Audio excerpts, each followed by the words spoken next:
Good morning. Ngasi se thang numit ko thang numit ki card reading happen yeng ase ko aduga thang numit se quite first adum aishu sida sum keno toroga hadi share ta horake ko ai shagi shoina hai tare ko si kapurga longa mai thadok ko se ko quite first ai ta khoina to bi ba yare ko sisma adu sisina ko ki first ritual have do oire aduga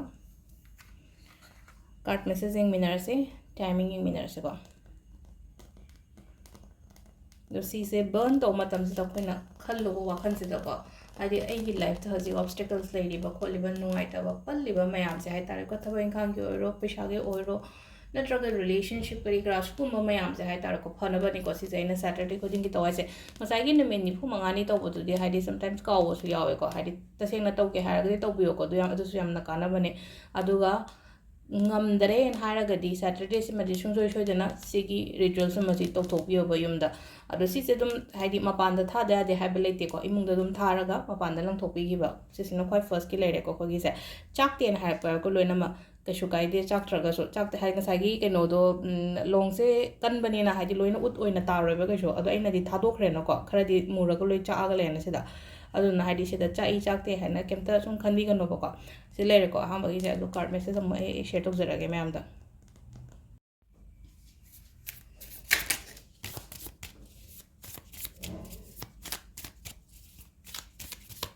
ado ai makada number ama share tok zara ke ado sum ai ngon da hang pa yaw haidi crystal gi se kadai de gi logadam no khot kadam no ina ado se video si ga kona na dum ai makada number do share tora ge adu da call tok bi ba yani ko haidi aina pame ba pot to kai no dum haidi wari chana biro adu number do call toro ko aina chi share tok se si video gi makada dum hapsal la ge ko do hamba da ko gi card ahum ka tang lok thoe ko nuti to ko dumaina card number 1 2 3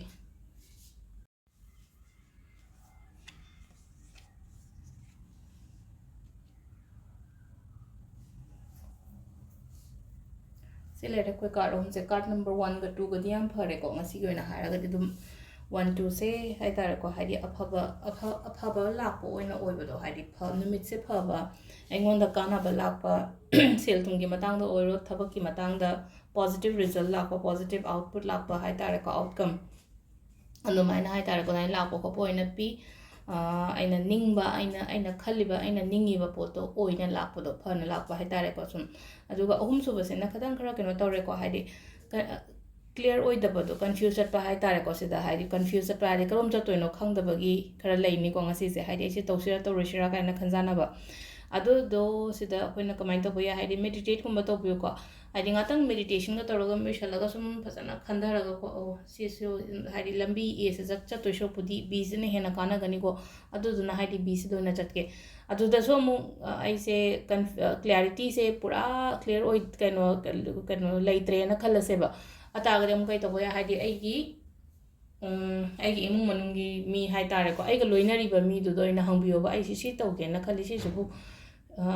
tawbana phabra tawdabana phabra haidi moidagi mating lobo su kai su kai de ba guidance kumba lobo do